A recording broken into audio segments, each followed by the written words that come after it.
आज की रीडिंग में मैं स्टार्टिंग का पोर्शन आपको दिखा नहीं पाऊंगी, उसके लिए मैं माफ़ी चाहती हूँ। मुझे लगा मैंने रिकॉर्डिंग बटन ऑन किया है और मैंने किया नहीं था, और जो स्टार्टिंग का पोर्शन था वो स्किप हो गया है फ्यू सेकेंड्स के लिए, जिसमें मैंने सिर्फ इतना बताया कि आप जनरल रीडिंग है, आप जितना जो भी पोर्शन जैसे आपको जिस एस्पेक्ट में रेजोनेट करता है वैसे लीजिए, जेंडर स्पेसिफिक नहीं है और टाइमलेस रीडिंग्स है, ये कहा। और उसके बाद डिवाइन कॉलिंग, मैंने डिवाइन को कॉल किया कि आपको मैसेज जो क्लैरिटी चाहिए वो दें, और उसके बाद मैंने ये कार्ड्स निकाले हैं। ओके, तो इनमें मैसेज ये चीज़, गिव मी सेकेंड, इनमें मैसेज ये चीज़ बताता है कि एक मदरली एनर्जी, वो कोई पुरुष हो सकता है, कोई महिला हो सकती है, ज़रूरी नहीं कि वो सिर्फ आपकी माँ ही हो, माँ की जगह, माँ की तरह कोई भी हो सकते हैं। ओके, तो वो जो एक मदरली एनर्जी के साथ आपका बहुत अटैचमेंट है, एडिक्शन बताता है, बहुत ज़्यादा अटैचमेंट है। और ये अटैचमेंट आप, मैं नहीं कहूँगी कि आप को डिपेंडेंट हैं, मैं कहूँगी कि इस मदरली एनर्जी ने कुछ ऐसा ट्रिक आपके ऊपर किया है, यानी कि एक मैनिपुलेशन माइंड गेम, ट्रिक्स्टर वो चीज़ बताता है, एक मैनिपुलेशन माइंड गेम किया है आपके ऊपर, कि आपको अपने आप के साथ एडिक्ट किया हुआ है, यानी कि आपको अपने अपने आप के ऊपर एडिक्टेड किया हुआ है कि तुम मेरे ऊपर एडिक्टेड रहो। जैसे कि कुछ कुछ एनर्जी, ये पर्सन कुछ ऐसी एनर्जी आपकी तरफ सेंड करते हैं, कुछ ऐसा करते हैं आपके लिए, या मैनिपुलेट किस तरह से करते हैं कि आप एडिक्टेड हो जाते हो उनकी, जैसे कि उनका एनर्जेटिक स्पेल आपके ऊपर हमेशा रहता है। और मैं नहीं फील करती हूँ कि आप इस पर्सन से अटैच्ड हैं, लेकिन ये पर्सन आपको अटैच करके रखने के लिए हो सकता है आपकी कमज़ोर कड़ी को जानते हैं, क्योंकि इस पर्सन को ना, इस मदरली एनर्जी को ना, वो स्टेबिलिटी, वो ग्राउंडेडनेस चाहिए जो वो खुद ला नहीं पा रही है, खुद क्रिएट नहीं कर पा रही है वो ग्राउंडेडनेस, और वो उसे चाहिए। इसीलिए ये पर्सन जो है आपसे स्टेबिलिटी चाहते हैं, आपसे कमिटमेंट। जैसे कि आप किसी और से शादी करना चाहते हो और वो आपको शादी के लिए फोर्स कर रहे हों। होता है ना कभी कभी कि आप कोई कोई लड़का या लड़की जो भी हो, दोनों ही जेंडर में ये चीज़ होता है कि आप उनमें इंटरेस्टेड नहीं हो। ऐसा नहीं कि उनमें कोई कमी है, जेन्युइनली आप उनमें इंटरेस्टेड नहीं हो, या फिर आपको कोई और पसंद है, या वो आपके टाइप के नहीं है, या आप शादी रिलेशनशिप में ही इंटरेस्टेड नहीं हो, आपका अपना खुद का लाइफ गोल है, जो भी है, तो आप उनमें इंटरेस्ट नहीं शो कर रहे हो, आप उनको डिनाई कर रहे हो, आप बोलोगे नहीं नहीं मुझे नहीं चाहिए, तुम्हारे साथ कोई रिलेशनशिप नहीं रखना है। लेकिन वो इंसान आपके ऊपर अपने आप को जबरदस्ती थोपता है, अपने आप को फोर्स करता है आपके ऊपर। नहीं, how could you deny, how could you से नो, तुम्हें नो कहने का हक नहीं है। एक एक जोर जबरदस्ती आपकी ज़िंदगी में घुसने की कोशिश करना, जोर जबरदस्ती बलपूर्वक जिसे कहते हैं ना, आपके जीवन में, आपके एनर्जी फील्ड में घुसने की कोशिश कर, नहीं, तो जैसे कि आप उनसे कह रहे हो कि नहीं चाहिए, आई एम नॉट इंटरेस्टेड, और वो पर्सन आपको मिडिल फिंगर दिखाकर बोलता है डैश, है ना, मतलब तुम्हारे नो से मुझे कोई फर्क नहीं पड़ता है, तुम ना कहने वाले होते कौन हो, मेरी मर्जी, मुझे तुम पसंद हो, तुम्हारी एनर्जी पसंद है, तुम्हें तुम्हारी ज़िंदगी में ज़बरदस्ती घुसूंगा या घुसूंगी। कुछ ऐसे लोग होते हैं, ठीक है। तो narcissist people, these are narcissist people. और ये एक तरह से कह सकते हैं कि ज़बरदस्ती किसी के विल के अगेंस्ट जाकर कुछ करना। एक वर्ड होता है ना, when somebody does something forcibly against someone's will। तो जैसे हम सेक्सुअल कंडीशन में हम कुछ कहते हैं, और ये एनर्जेटिक कंडीशन में वही सेम चीज़ है। आप समझ ही होंगे मैं क्या कह रही हूँ, है ना। तो ऐसे लोगों से खुद को बचा के रखना बहुत ज़रूरी है आपके लिए। तो कुछ लोग ऐसे होते हैं, कुछ होते हैं फैमिली मेम्बर्स होते हैं, ज़बरदस्ती अपनी इच्छाओं को, अपने सपनों को आप पर थोपते हैं, अपने अंदर की कमियों की वजह से वो आप अपने सपने पूरे करने के लिए आपको मजबूर करते हैं। अम, आप अपनी अपने सपनों को परस्यू करना चाहते हो, वो ज़बरदस्ती आपको करते हैं, नहीं नहीं तुम्हें ये नहीं करना, तुम्हें वो करना है। आप किसी से प्यार करते हो, आपको कहते हैं कि नहीं नहीं नहीं, तुम्हें तुम्हें मेरी पसंद से शादी करनी होगी। कभी कभी माएँ ऐसी होती हैं, मदरली एनर्जीज, फेमिनिन एनर्जीज, कुछ ऐसी मदर्स भी ऐसी होती हैं कि आपको कहेंगे कि नहीं तुम्हें मेरी पसंद से शादी करनी होगी, अगर तुम मेरी पसंद की लड़की से शादी नहीं करोगे तो मैं मर जाऊंगी, मेरी लाश पर से होके गुजरना पड़ेगा। लड़कियों को भी कहते हैं कि तुम मेरे पसंद के लड़के से शादी नहीं करोगी, अपने पसंद से करोगी तो मेरी लाश पर से गुजरना पड़ेगा ना। इस तरह की घटिया बातें करते हैं। तो ऐसी टाइप की कुछ पर्सन है जिनसे आप डील कर रहे हो, ठीक है। तो यहाँ पे मैं देख रही हूँ कि जिसको अपने जीवन में वो स्टेबिलिटी, वो ग्राउंडेडनेस नहीं मिल रही है, चाहे वो फाइनेंशियली हो, इमोशनली हो, ठीक है, किसी भी तरह की कोई भी स्टेबिलिटी, स्पिरिचुअल स्टेबिलिटी भी उनको नहीं है। तो जो एक ग्राउंडेडनेस और स्टेबिलिटी लाइफ में लगना चाहिए कि हाँ लाइफ अब ठीक चल रही है, मतलब एक इम्बैलेंस नहीं है या फिर कुछ केओटिक नहीं है, जो हो रहा है सब कुछ एकदम बैलेंस तरीके से हो रहा है, ग्राउंडेड तरीके से हो रहा है ना। तो वो वाली जो फीलिंग किसी को चाहिए, उसके लिए खुद उसे काम करना चाहिए उस चीज़ पर ये जो पर्सन है ये उस चीज़ पर काम नहीं करना चाहता है।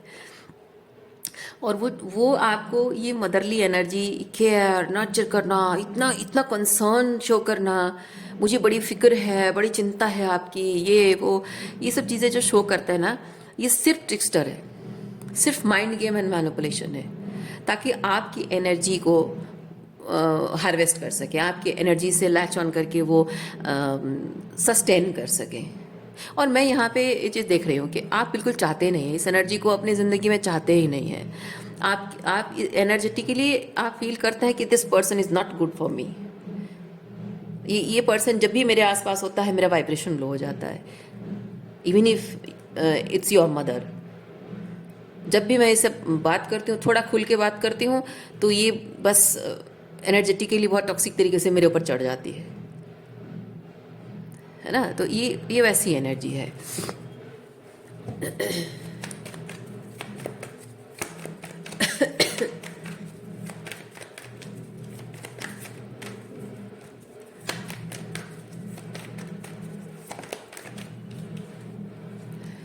ओके, ये एनर्जी, इस सिचुएशन का, इस साइकिल का क्लोज होना बहुत ज़रूरी है।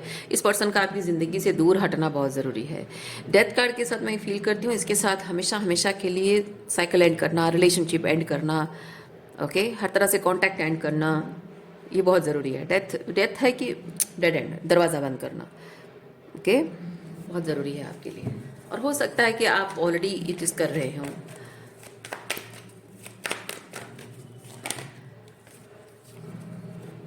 टू ऑफ सोर्स, लेकिन ये पर्सन जो है इसने जिद पकड़ रखी है, मैं ऐसा होने नहीं दूंगा या होने नहीं दूंगी। तुम दरवाज़ा बंद कर रहे हो, मेरे साथ रिलेशनशिप एंड कर रहे हो, मैं तुम्हें किसी हाल में मेरे साथ मतलब दूर होने नहीं दूंगा, मुझसे अलग होने नहीं दूंगा। मैं, मेरी एनर्जी फील्ड से तुम्हें कनेक्ट करना पड़ेगा, या फिर मुझे जो तुमसे हीलिंग मिलती है, जो इमोशनल सपोर्ट मिलता है, जो हाई वाइब्रेशन मिलता है, जो एक वैलिडेशन मिलती है, मैं उसे जाने नहीं दूंगा या जाने नहीं दूंगी। और कुछ भी करके, क्योंकि यहाँ पे 9 ऑफ वॉन्ड्स वो है कि जिद पकड़ लेना। आपने जिद पकड़ रखी कि नहीं मुझे इसके साथ कोई रिलेशनशिप नहीं रखना है, और इसने जिद पकड़ ली कि नहीं, मुझे तो पता है तुम्हारी ट्रिगर पॉइंट्स क्या है, तुम्हारी वीकनेसेस क्या है, तुम्हारी खुशी किस में है, मैं वो सब करूँगा, मतलब मैं कुछ भी करूँगा या कुछ भी करूँगी। मदरली एनर्जी है, इसलिए मैं फेमिनिन एस्पेक्ट में कह रही हूँ, ठीक है। मैं कुछ भी करूँगी क्योंकि मुझे पता है, मैं हर तरीका, हर ट्रिक्स्टर, हर तरीका मैं अपनाऊंगी, हर ट्रिक अपनाऊंगी तुम्हें अपने लाइफ में रखने के लिए, मैं जाने नहीं दूंगी। ये वैसी एनर्जी है।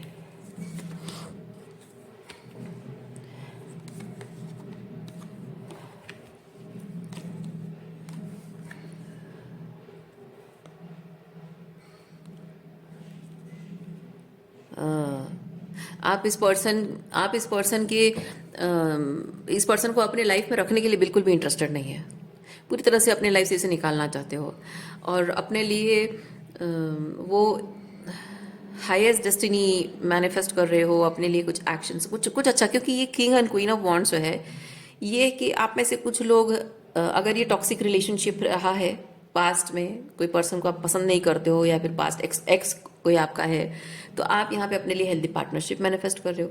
या फिर अगर कोई रोमांटिक रिलेशनशिप ये नहीं है, स्पेसिफिकली योर मदर है, तो यहाँ पे आप इस मदर एनर्जी, ये मदर जो आपको चाहती है कि अपने हिसाब से चलाना चाहती है, आप यहाँ पे with the queen and king of wands आप उसे ये एनर्जी जता रहे हो कि मैं अपना भाग्य निर्णय खुद करूँगी या करूँगा, मैं अपने जीवन में पार्टनरशिप का चयन मैं खुद करूँगी या करूँगा, या फिर मैं अपने लिए कैसे ज़िंदगी चाहिए वो मैं खुद तय करूँगी, या फिर मेरे लिए कुछ करके जो तुम मुझे अट्रैक्ट करने की कोशिश कर रही हो, मुझे मेरी मेरी ज़रूरतों को पूरा करके या मेरे लिए कुछ करके जो दिखाने की कोशिश कर रही हो कि तुम बहुत केयर करती हो, परवाह करती हो, अब मुझे उसकी ज़रूरत नहीं है, मैं अब अपनी ज़िंदगी खुद अपने हाथ में चलाऊंगा, मैं अपने काम खुद करूंगा, अपने अपने लाइफ में सब कुछ जो मेरी ज़रूरतें, बेसिक नीड्स भी हैं, वो मैं खुद अपना काम खुद करूंगा, मुझे मुझे ज़रूरत नहीं है तुम्हारी, कोई ऐसा ऐसा एनर्जी शिफ्ट आपके अंदर आ रही है। तो ये जो आप कर रहे हो, इसकी वजह से ये पर्सन बहुत ही दुखी है, ठीक है, और इस पर्सन को ये चीज़ दिख रहा है, आप बिल्कुल भी इंटरेस्टेड नहीं है अब वापस उसके पास जाने में, उसके साथ कनेक्ट करने में आप बिल्कुल भी इंटरेस्टेड नहीं है, क्योंकि आप उसके लिए और इमोशनली फील नहीं करते हो। और अगर पहले से भी आप कभी फील नहीं करते थे तो भी ये चीज़ है कि ये पर्सन देख रहा है कि आपके अंदर जो इमोशंस क्रिएट करने की वो कोशिश करता था वो हो नहीं पा रहा है। या फिर आप किन चीज़ों को लेकर इमोशनल फील किया करते थे और उन चीज़ों में जो एक खालीपन, जैसे कि रिलेशनशिप नहीं है, अकेला महसूस कर रहे हो, फाइनेंशियल प्रॉब्लम चल रही है, बहुत ही डिवास्टेटेड हो, दुखी हो, तो वो जो एक इमोशनल एम्प्टीनेस आपके अंदर किसी चीज़ को लेकर रही है, जीवन के किसी एस्पेक्ट को लेकर रही थी, वो फिलअप हो रही है, ठीक है। ये जैसे कि क्वीन ऑफ कप्स के साथ है एक जार या पॉट जिसमें पानी भरा है, और ये है उसमें चावल भरा हुआ है, ये वो सॉलिडिटी है, ठीक है। क्योंकि यहाँ पे जब जब कोई बोल में पानी होता है तो हम बहुत केयरफुली, क्योंकि हम जोर से अगर चलते हैं, अपने पेस पे अगर चलते हैं, तो पानी छलक जाकर गिरने का चांस होता है, लेकिन अगर उसमें चावल रखा हुआ है, वी नो हम जितना भी स्पीड चले जो भी हो, चावल गिरने का चांस नहीं है ना। ये वैसी एनर्जी, मैं एनर्जी को एक्सप्लेन कर रही हूँ, queen of pentacle and queen of cups में वो डिफरेंस को मैं बता रही हूँ। तो वो स्टेबिलिटी, वो ग्राउंडेडनेस, वो सॉलिडिटी आपके अंदर आ गई है कि अब आपकी इमोशंस छलक कर गिरने के चांस नहीं है। ये पर्सन शायद आपकी उस थोड़ा बहुत जो आपके इमोशन छलक कर गिर रहे थे, जो कभी कभी कुछ कुछ चीज़ों को लेकर आप इमोशनली ओवरवेल्म हो रहे थे, उस चीज़ को वो शायद जानता है। वो पानी जो छलक कर गिरा है उसने वो देखा है, या फिर कहें कि आप किस भी एस्पेक्ट को लेकर जो इमोशनली आप थोड़ा सा ओवरवेल्म हुआ करते थे, एक्सक्यूज मी, उन चीज़ों को शायद वो उसने ऑब्जर्व किया है और उसी चीज़ का वो फ़ायदा उठाता रहा है इंसान, या फिर फ़ायदा उठाने की कोशिश करता रहा है। लेकिन अब ऐसा है कि आपके अंदर वो ग्राउंडेडनेस आ चुकी है, जिससे कि आप अब आपके इरादे शेक नहीं होने वाले हैं। आप अब वो मजबूती से, वो सॉलिडिटी के साथ, वो ग्राउंडेडनेस के साथ अब आप चल रहे हो कि आपको अब कोई आपकी किसी भी तरह की कोई कमज़ोरी नहीं दिख रही है और जिसका कोई फ़ायदा उठा सके। Okay, wow, this is so powerful. देखिए यहाँ पे king and queen of pentacle है, queen and king of wands है।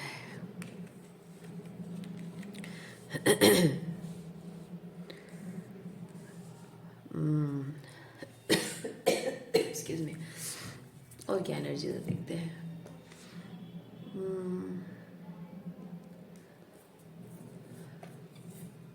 एक सेकेंड, मुझे क्यों लग रहा है कि कुछ और इस पर्सन की कुछ ऐसी बातें, मैं आपके लिए एडवाइस कार्ड निकालने वाली थी, लेकिन मुझे ऐसा लग रहा है, अंदर से फीलिंग आ रही कि इस पर्सन की ऐसी कोई बात है, ऐसी कुछ बातें हैं जो कि छुपी हुई हैं, हिडन इंटेंशंस हैं, जो कि आपका देखना बहुत ज़रूरी है, जो कि आप नहीं देख पा रहे हो।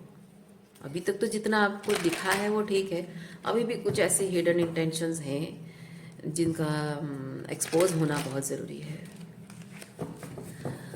यूनिवर्स प्लीज़ बताइए क्या क्या एनर्जी है जो एक्सपोज होने की ज़रूरत है, मेरे व्यूअर्स को पता चलने की ज़रूरत है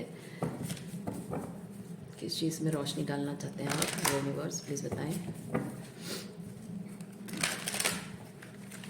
किस चीज़ में रोशनी डालना चाहते हैं।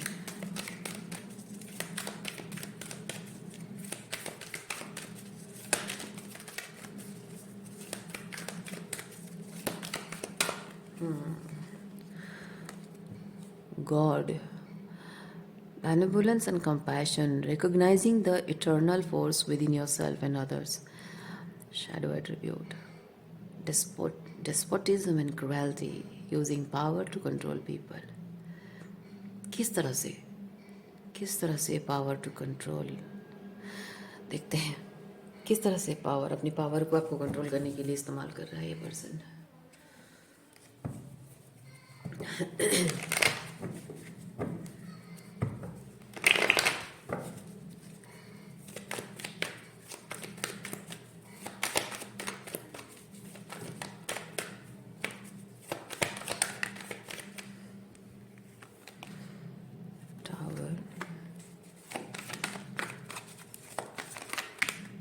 Thank you.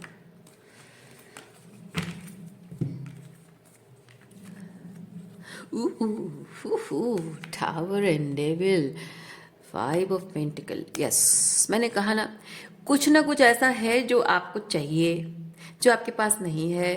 मे बी आपके पास पैसा नहीं है, तो आपको पैसों का लालच देकर ये इंसान आपको रोकना चाह रहा है, आपको कंट्रोल करने की कोशिश कर रहा है। मे बी और क्या एग्जाम्पल हो सकता है। Maybe you are a man, masculine है, और आपको कुकिंग नहीं पता है, आपको अपना खुद का ख्याल रखना नहीं पता है, अपनी चीज़ें समेट कर रखना नहीं पता है। जनरली ऐसा होता है कि घर में जब महिलाएं होती हैं, घर को इस तरह से समेट लेती हैं, संभाल लेती हैं कि मैस्कुलिन्स को बाहर की चिंता बहुत रहती है। इसीलिए घर की भी जो उनकी ज़रूरत की चीज़ों को संभाल के समेट कर रख दें तो उनका थोड़ा टेंशन कम हो जाए, ये सोचकर महिलाएं उनको अपना खुद का काम नहीं करने देती हैं। और कुछ ऐसे मैस्कुलिन्स होते हैं जो कि ममा के पैम्पर्ड बॉयज़ होते हैं, तो कहते हैं ना पापा के ममा के मगरमच्छ। कुछ ऐसे ममा के मगरमच्छ होते हैं जो कि कहते हैं कि मैं काम करता हूँ, पैसा कमाता हूँ, तो मेरे कपड़े संभाल के रखो, तो मेरा खाना ये करो, मेरा चाय बनाओ, मेरे नहाने का बंदोबस्त करो, सारे काम कर दो, जिससे मुझे किंग ट्रीटमेंट दो। कुछ ऐसे होते हैं मम्मा के मगरमच्छ। और कुछ होता है जो उनको आता है करना, लेकिन घर की महिलाएं इतना संभाल के रखती हैं कि उनको ज़रूरत नहीं पड़ती है। अब आप किस तरह के इंसान हो तो आपको पता होगा। एनीवेज, तो कुछ ऐसे ज़रूरतें हो सकती हैं आपकी, जिसको कि आपकी mother energy, and even if you have been use to this type of toxic mother energy, आपकी वाइफ भी ऐसी ही होंगी if you are a man. तो हो सकता है आपको आपकी वो ज़रूरतों का फ़ायदा उठाती हूँ। आपको खाना बनाना नहीं आता है, और आप एक तो आपके साथ टॉक्सिक भी बिहेव करती हैं, और आपके लिए अच्छा अच्छा खाना भी बनाती हैं, क्योंकि अपने उनके ईगो की वजह से, उनके सेल्फ सेंटर्डनेस की वजह से वो झगड़ा होता है, क्योस एंड कॉन्फ्लिक्ट होता है। लेकिन जब उनको लगता है कि अरे इसको, ये तो मेरा हाथ से निकल जाएगा, इसको अच्छा खाना बना के खिलाती हूँ, है ना, इसकी ज़रूरतों का ख्याल रखती हूँ। या फिर आप बीइंग अ फेमिनिन, अगर आप अपने करियर पर फोकस कर रहे हो, आपको अपने खाने पीने का ध्यान नहीं रहता है, आप, या फिर आपको कुकिंग का शौक नहीं है, खाना पीना बनाने का शौक नहीं है, और आप कुछ भी रैंडमली उठा के खाते हो, तो हो सकता, टाइम बचाने के लिए, तो हो सकता है कि वो आपके उसी चीज़ का फ़ायदा उठा रहे हो कि मैं अच्छा अच्छा खाना बनाती हूँ, तो वो खाना खाने के लिए आएगी, तो मेरे साथ बैठेगी, या फिर मेरे खाने को अटेंशन देगी, तो मेरे खाने के थ्रू से मुझे वैलिडेशन, क्योंकि होता है खाना, जब कोई इंसान खाने के थ्रू भी आपको मैनिपुलेट करता है, जब वो अच्छा खाना बनाता है ना, तो वो खाना अच्छा लग रहा है, आप जब बोलते हो तो उसे वैलिडेशन मिलता है। खाना खा के जब आप खुश होते हो, उससे आप उसको वैलिडेशन मिलता है। खाना खाने की वजह से आपके अंदर जो एक ग्रैटिट्यूड, बीइंग एन एम्पैथ, आपके अंदर एक ग्रैटिट्यूड की एनर्जी आती है, जो भगवान ने सबके अंदर डाली है, लेकिन कुछ लोग इस्तेमाल नहीं करते हैं। तो एक ग्रैटिट्यूड की एनर्जी आती है कि वो मेरे लिए कितना मेहनत कर रही है, खाना बना रही है, इतना कुछ कर रही है, और मैं उससे दूर हो रहा हूँ, बातचीत नहीं करता हूँ, डिस्टेंस मेंटेन कर रहा हूँ। I sound like a selfish man, है ना, दैट इज मैनिपुलेशन। क्योंकि आप एनर्जेटिकली सेंस कर पा रहे हो she is a toxic woman, और इसलिए आप उससे डिस्टेंट हो रहे हो, लेकिन आपकी नीड्स का ख्याल रख के वो आपको मैनिपुलेट कर रही है ये सोचने के लिए कि आप सेल्फिश हो, सेल्फ सेंटर्ड हो, गलत हो, रूड हो, और वो कितनी अच्छी है। यस, यही चीज़ हो रहा है आपके साथ। एस ऑफ सॉर्ड्स,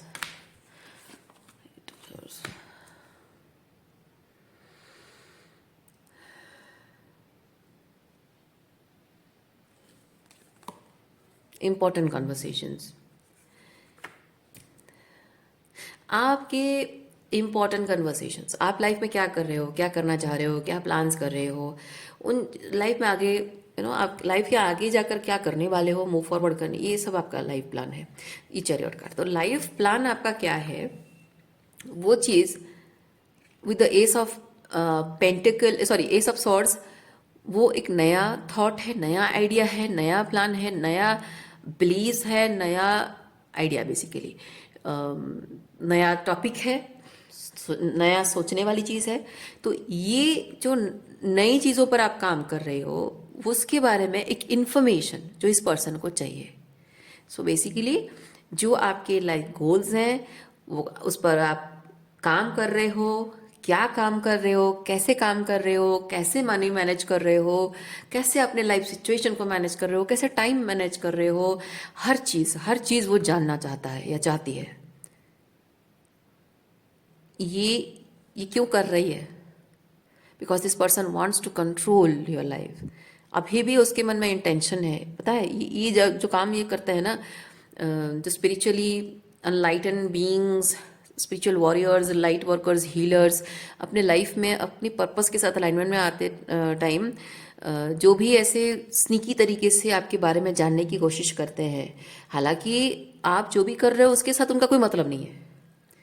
आप जो भी कर रहे हो, उनको, आप उनकी बातों से आपको ऐसा लगेगा कि वो इतना इंटरेस्ट ले रहे हैं, शायद मेरी जो भी स्पिरिचुअल कन्वर्सेशन मैं उनके साथ शेयर करूं तो शायद वो समझ जाए, शायद उनका बिहेवियर मेरे लिए बदल जाए, शायद उनका माइंडसेट बदल जाए। नहीं, वो सिर्फ आपके बारे में जानना चाहते हैं, आप क्या कर रहे हो उस चीज़ को ऑब्जर्व करते हैं, आपको मॉनिटर करते हैं। उसको मॉनिटरिंग स्पिरिट बोला जाता है ऐसे लोगों को।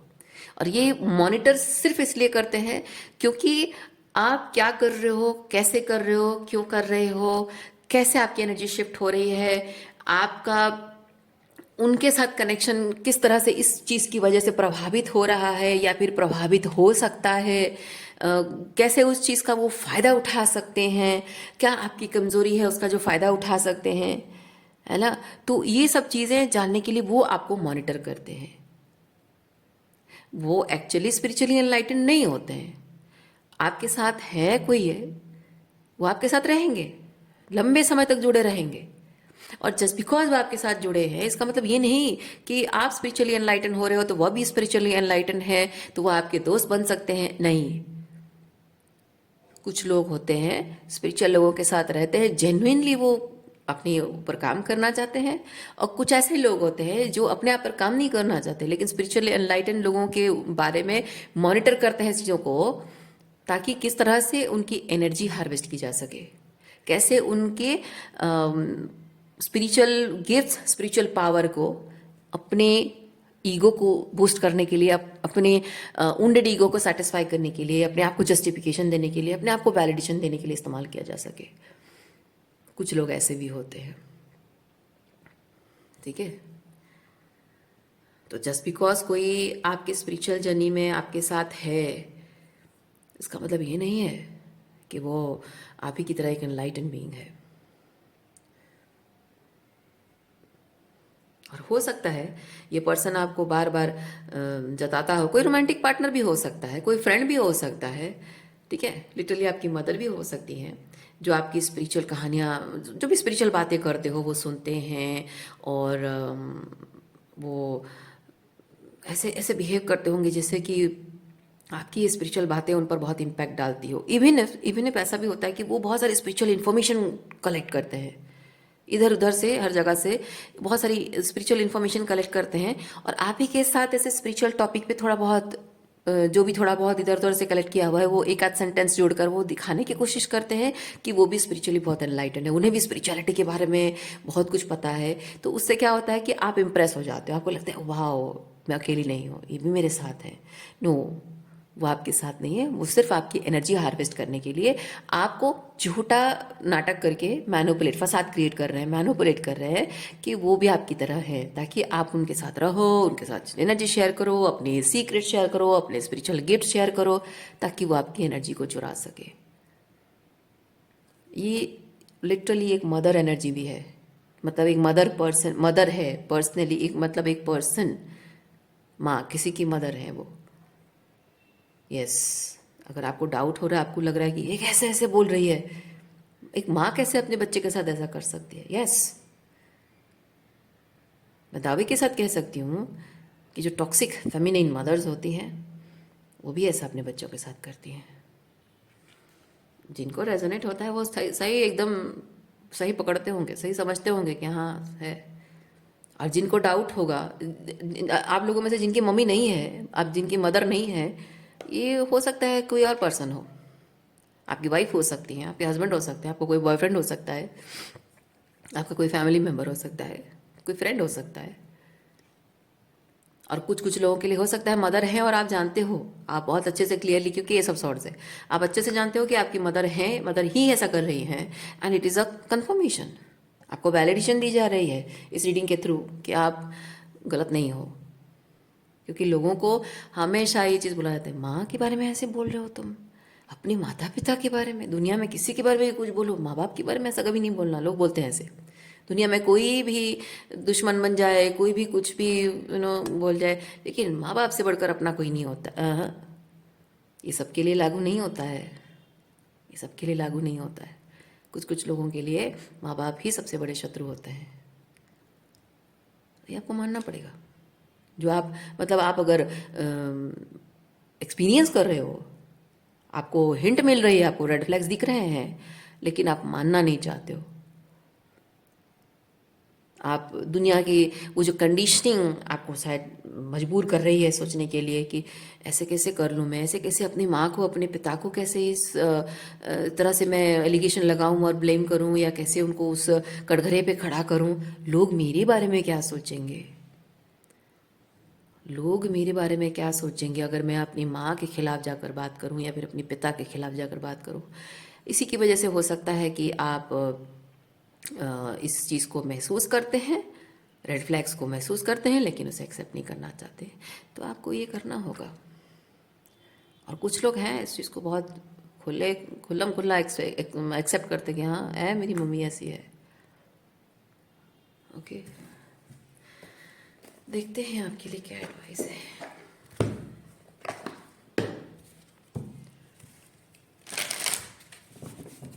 ये जो गॉड एनर्जी है ना, ये बहुत ही नेगेटिव शैडो एट्रीब्यूट में गॉड एनर्जी वही चीज़ है कि माँ भगवान का रूप होती है, माँ इज द सेकेंड गॉड, मतलब भगवान सब जगह जा नहीं सकती इसलिए माँ को भेजते हैं। वो जो कहते हैं ना, माँ भगवान का एक रूप है, माएँ अपनी इसी कोटेशन जो होता है ना, इसी कोटेशन का फ़ायदा उठाकर माएँ बच्चों को अब्यूज़ करती हैं, mental emotional abuse, spiritual abuse करती हैं। ये स्पिरिचुअल अब्यूज़ है, ज़बरदस्ती किसी की एनर्जी फील्ड में घुसना, ज़बरदस्ती किसी की ज़िंदगी को कंट्रोल करना, ज़बरदस्ती किसी की ज़िंदगी में घुसने की कोशिश करना,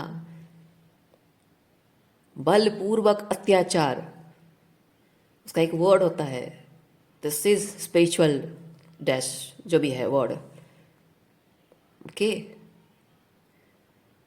स्पिरिचुअल वो वर्ड, बलपूर्वक अत्याचार जिसका वर्ड है, समझते होंगे आप, है ना। क्यों होने दे रहे हो अपने आप के साथ ये?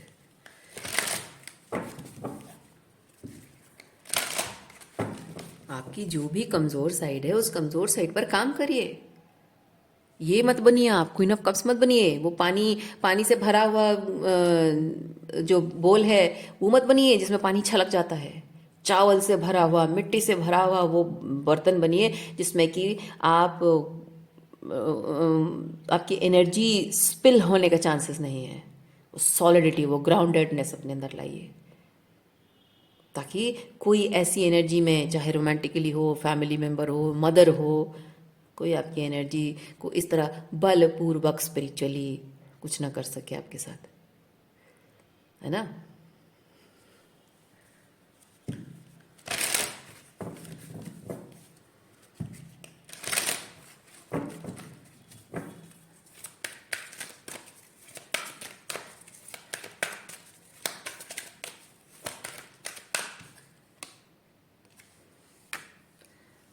Imagine choices, time to choose. ये कार्ड बताता है इट्स टाइम टू चूज, आपके लिए क्या अच्छा है। It's time to choose what is good for you.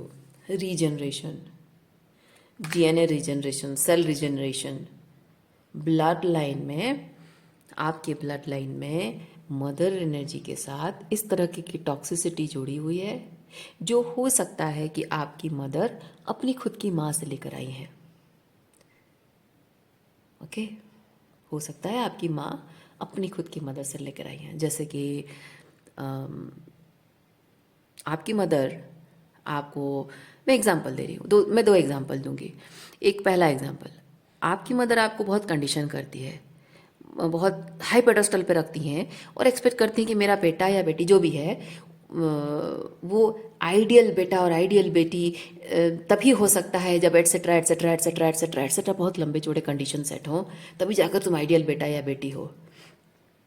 और हो सकता है कि उनकी मदर भी उनके साथ वही करती रही हो। आपकी माँ आपको बहुत मारती पीटती हो, बहुत अब्यूज़ करती हूँ, बहुत टॉर्चर करती हूँ, आपसे शायद नफरत भी करती हूँ, क्योंकि उनकी माँ उनसे नफरत करती थी, क्योंकि उन्होंने अपनी माँ से सीखा नहीं है कि माँ की ममता क्या होती है। तीसरा एग्जाम्पल दूंगी, आपकी मदर, आप में से कुछ लोगों की मदर अगर बहुत कम उम्र में विधवा हो गई हैं तो उन्हें पति का साथ नहीं मिला है। हो सकता है कि बहुत कम उम्र में उनके पिता की मृत्यु भी हो गई हो, यानी कि आपकी नानी जो है वो भी विधवा हो गई हो कम उम्र में, इसीलिए पति का प्यार भी उनको नहीं मिलता है और पिता का प्यार भी उनको कभी नहीं मिला है। और वही सेम कंडीशन आपकी नानी की भी है कि जीवन में कभी भी पति का प्यार नहीं मिला है। इसीलिए वो जो एक मैस्कुलिन से जो स्टेबिलिटी मिलती है, वो आप बेटा होने के नाते आपसे वो स्टेबिलिटी चाहती हैं। वो पति की जिम्मेदारी, बेटा होने के बावजूद भी वो पति की जिम्मेदारियां जो हैं आप उनके लिए निभाओ। जैसे कि उनको फर्स्ट प्रायोरिटी देना, उनको ही प्रायोरिटी देना, उन्हीं के लिए जीना, उन्हीं के लिए सब कुछ करना, है ना। नाम के सिर्फ बेटे हो, लेकिन काम एक्सपेक्ट वो आपसे ये करेंगे कि नहीं, तुम भले ही शादी कर लो लेकिन तुम्हारे लिए प्रायोरिटी हमेशा मैं ही रहूंगी। दिस इज टॉक्सिक मदरिंग, है ना।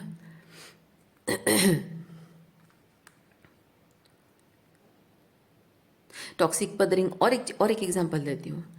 अगर आपकी नानी बहुत कम उम्र में उन्होंने अपने पिता को खोया हो, या फिर वो कम उम्र में विधवा हो गई थी, या और आपकी मम्मी ने, जाहिर सी बात है, बहुत कम उम्र में अपने पिता को खोया है, तो हो सकता है कि पुरुषों के प्रति, मर्दों के प्रति उनकी एक ऐसी माइंडसेट हो कि बिना मर्द की औरत की ज़िंदगी कुछ नहीं है ना। अगर उनका कोई भाई नहीं है, या फिर भाई होकर भी होने के ना होने के बराबर है, तो उनके मन में हमेशा रहा हो कि एक पुरुष की ज़रूरत हमेशा है, क्योंकि एक पुरुष के बिना एक औरत की ज़िंदगी कुछ नहीं है, एक लाचार है, बेबस है, मजबूर है, कमज़ोर है ना।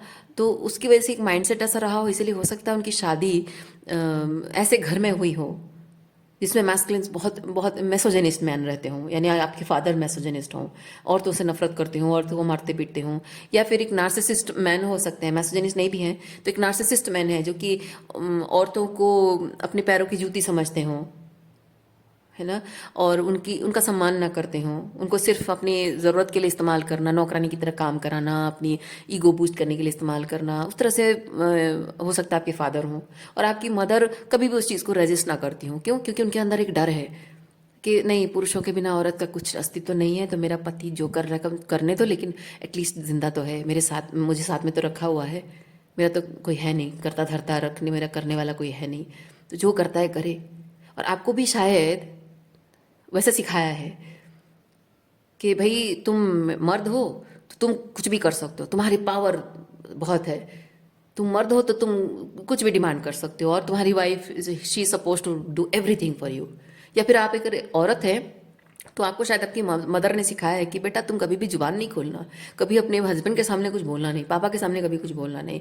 ये स्पिरिचुअल अवेकनिंग अगर आपकी होती है तो आपकी मदर को डर लगता है, यार अभी इसकी थर्ड आई ओपन हो गई है, ये अभी रिवोल्यूशनरी हो जाएगी, रिबेलियस हो जाएगी, कंडीशंस ब्रेक करने लगेगी, अपने पिता के खिलाफ जाएगी, अपने हस्बैंड के खिलाफ जाएगी। अब तो इसकी घर गृहस्थी भी गई, इसका तो सब कुछ छोड़ छाड़ के ये तो इंडिपेंडेंट हो जाएगी। अब इसका तो गया, ये तो बर्बाद हो जाएगी, इसकी ज़िंदगी खराब हो जाएगी, ये अपने आप को बर्बाद कर देगी। और वो डरती हैं, आपकी स्पिरिचुअल अवेकनिंग को देख कर डरती हैं, और वो चाहती होंगी कि आपकी स्पिरिचुअल अवेकनिंग का प्रोसेस अटक जाए, बंद हो जाए, और इसीलिए आपको ऐसे कंडीशन में बांधने के लिए इस तरह का मैनिपुलेशन वो इस्तेमाल करती हूँ, क्या, ताकि आप स्पिरिचुअली अवेकन ना हो और आप रिबेलियस ना हो और आप टॉक्सिक मैस्कुलिनिटी के खिलाफ खड़े ना हो। क्योंकि टॉक्सिक मैस्कुलिनिटी के खिलाफ अगर आप खड़े होते हो तो आपको अकेले चलना पड़ता है। कुछ कुछ पुरुष भी होते हैं जो टॉक्सिक मैस्कुलिनिटी के खिलाफ होते हैं, और महिलाएं तो जनरली होती ही हैं टॉक्सिक मैस्कुलिनिटी के खिलाफ, है ना। तो अकेले खड़ा होना पड़ता है, और ऐसी डिस्टॉर्टेड फेमिनिन मदर जो हैं वो नहीं चाहती हैं कि ऐसा हो, क्योंकि वो डरी हुई, सहमी हुई है। उनको लगता है कि आप ऐसा करोगे तो आप अपनी ज़िंदगी अपने हाथों खराब कर दोगे। बहुत सारी ऐसी सिचुएशन है, मैंने 3-4 एग्जाम्पल दिया जो आपको जैसे रेजोनेट करता है। तो ये जो एक मैट्रियर्की आपकी जिस तरह से जनरेशन से कैरी करते रहे हैं आपकी ब्लड लाइन में, वो डीएनए पैटर्न आपको बदलना है, वो जनरेशनल कर्स है, उस जनरेशनल कर्स को आपको ब्रेक करना है, और न्यू एनर्जीज को, न्यू पैटर्न्स को आपको अपने उस पैट्रियार्की में वो न्यू जेनेटिक सिस्टम आपको क्रिएट करनी होगी। वो स्ट्रक्चर आपको बदलना है, जैसे जीन का स्ट्रक्चर होता है ना, वैसे ही ये जो जेनेटिक पैटर्न्स पैट्रियार्की आपकी मैट्रियार्की में जो चल रहा है ना, तो इसको वो जेनेटिक पैटर्न्स को बदलना, यानी कि जैसे जीन स्ट्रक्चर बदलता है वैसे आपको कुछ ऐसे माइंडसेट इंड्यूस करने हैं, कैसे बिहेवियरल पैटर्न्स इंड्यूस करने हैं, कुछ ऐसे इमोशंस को ट्विस्ट एंड टर्न करना है। ओके, अपने अपने लाइफ की जिम्मेदारी, अपने जीवन की जिम्मेदारियां लेकर, अपने अंदर के खुद के मदर के साथ रिलेटेड जो भी पैटर्न्स, मदर की वजह से जो पैटर्न्स हैं उन्हें ब्रेक करके नए पैटर्न सेट करके आप वो सेल रीजनरेशन या फिर डीएनए रीजनरेशन ब्लड लाइन में वो चेंज आप ला सकते हैं, वो आपको करना है। और वो यहाँ पे रीस्ट्रक्चर करना, क्रिएट करना, एक चॉइस करना, 2-0 चॉइसेस को बताता है। You have to choose if you want something different, you don't want to experience this toxic mothering energy.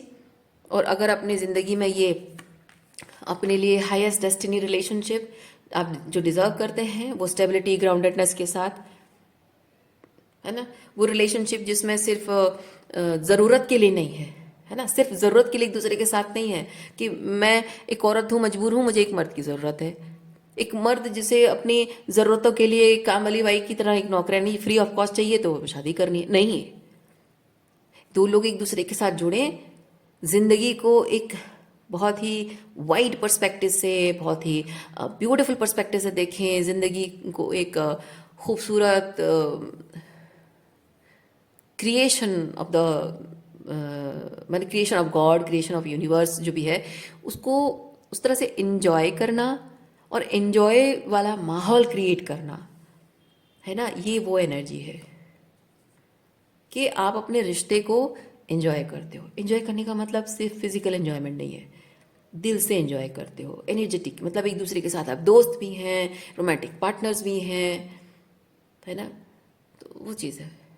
तो रिश्ते में हर चीज़ आप जैसे कि एक जब आप अपने चाइल्ड लाइक एनर्जी में आते हो, दोनों ही चाइल्ड लाइक एनर्जी में आ जाते हो, कोई एक किसी को जज नहीं करता है, दोनों ही छोटे बच्चे की तरह छोटे छोटे मोमेंट्स को एंजॉय करते हो, दोनों ही यंगस्टर बनकर किसी चीज़ को अलग तरीके से एक्सप्लोर करते हो, दोनों ही अपने जवान एनर्जी में आकर रोमांटिकली एंजॉय करते हो, दोनों ही अपने बुढ़ापे में भी वो एक दूसरे का सहारा बनने के लिए वो सीरियस एनर्जी में आ जाते हो। सब कुछ, है ना, सब कुछ वैसे ही एक म्यूचुअल तरीके से होगा। ये वो एनर्जी है, सिर्फ किसी को जस्ट खाली प्रोवाइड करना है, मेरी ज़रूरत है तो मुझे एक वाइफ चाहिए, मुझे ज़रूरत है तो मुझे एक हस्बैंड चाहिए, नहीं, है ना। तो वो लाइफ आप क्रिएट करना चाहते हो तो आपको ये चेंज करना होगा। ओके, सो आज के लिए इतना ही है। उम्मीद करती हूँ इस रीडिंग से आपको कुछ क्लैरिटी मिली हो। मैं आपको नेक्स्ट रीडिंग में मिलती हूँ। अपना ख्याल रखिए, बाय।